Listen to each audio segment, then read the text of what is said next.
Hey y'all, so I'm back with Mail Order Soulmate. Today is June the 8th. It is Tuesday. I'm just relaxing on the couch and figured I would make another video.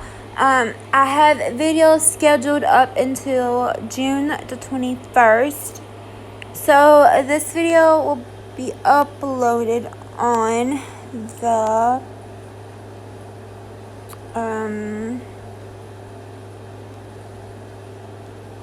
let's see.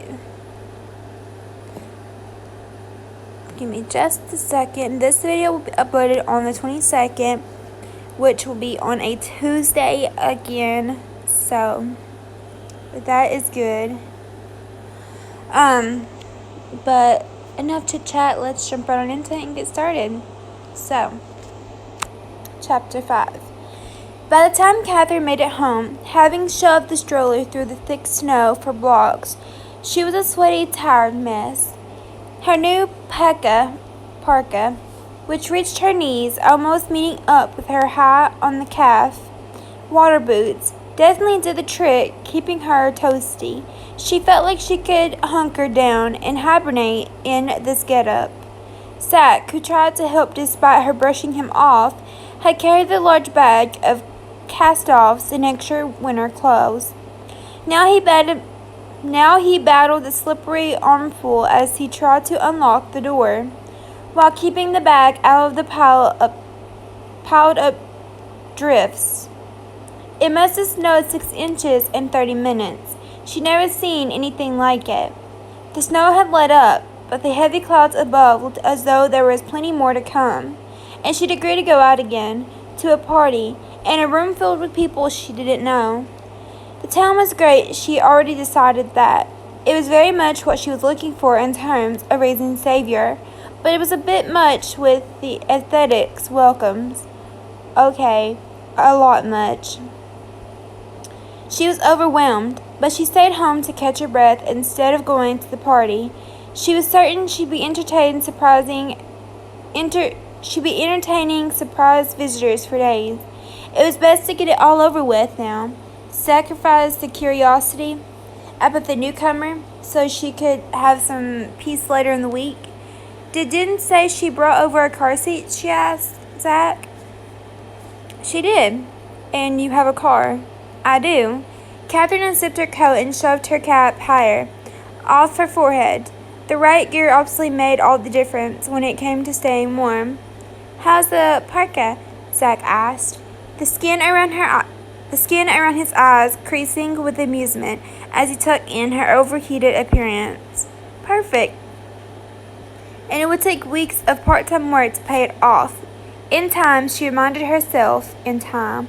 Zach swung the front door open, and the bags in his arm escaped his grip, slipping its contents. He returned and picked up the stroller, child and all, and carried them indoor. Catherine hurried up the snowy steps and collected the blanket Xavier had been in, her new snow pants and Zach's borrowed jacket off the floor. Thanks. Zach plunked the stroller on the tiled floor of the entry. They were going to have a wet, slippery mess in here when all the snow melted. She had a feeling winter was going to be a lot of work. Zach checked his watch, and she wondered if he was the last man their age who wore one, for particular reasons.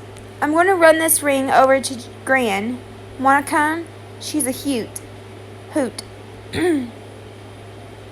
You're serious about not being there for the surprise part of the party?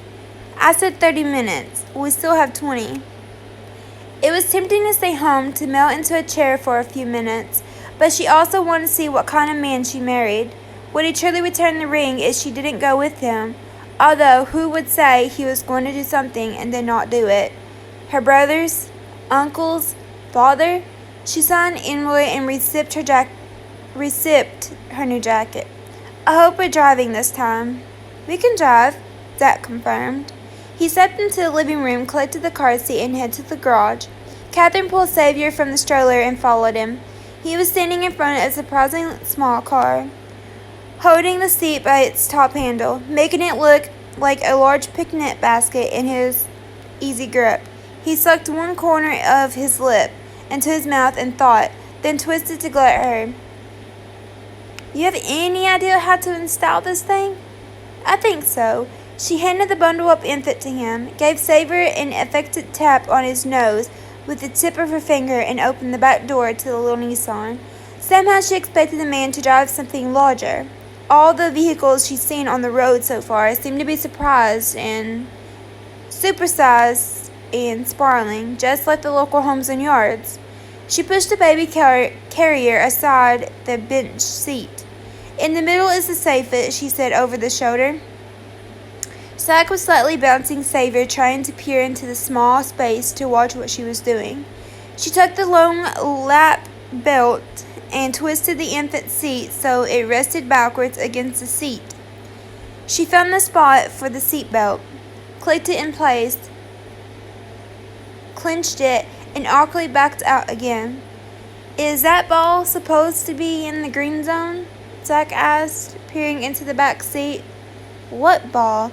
She pushed her sweaty hair off her forehead.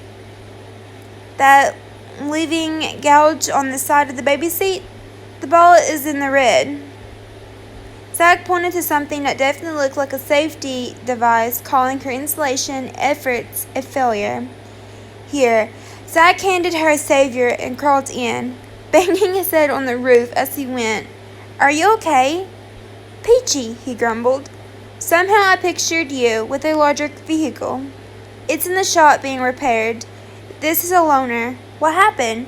Needed a new bumper. What did you hit? She asked. He grunted as he adjusted the seat. I didn't hit anyone. It was their fault then? Everyone's fine, he said. You don't want to talk about it? She teased, testing his temper. Did he have a slow fuse or a quick one? What would he be like when he lost it? Not especially. Was he embarrassed? That was kind of cute. He backed out of the car a moment later, his face bright with trimpish, the earlier hint of a temper gone. She handed Savior to him again and crawled across once more to check his work. She gave the seat a good hard yank, like she'd been taught to do. It moved. It's not tight enough. It shifted. Seriously? He let a grumble and passed her Savior, trading places with her yet again. This time he stuck a knee into the baby's seat as he clenched the belt. There, that's not going anywhere. We're in the green. It's tight. He banged his skull coming out of the car and this time let out a quiet curse as he clenched his head. Tell me we don't have to do this every time we want to go somewhere? No, there's a base that the carrier clicks in and out of. Her stomach dropped as she realized she didn't know where the base was. They sewn the seatbelt across the carrier instead. They'd done it incorrectly. She groaned and refrained from releasing a few of her own curse words. She was overheating. Savory was fed up with being handed back and forth and was starting to fuss. And they installed the seat all wrong. Where's the base? Zach asked. I thought you babysat. There was no reason to drive the kids anywhere. The base, she said, as she squatted down to look more closely at the setup. It's connected to the carrier, so we disconnected them then?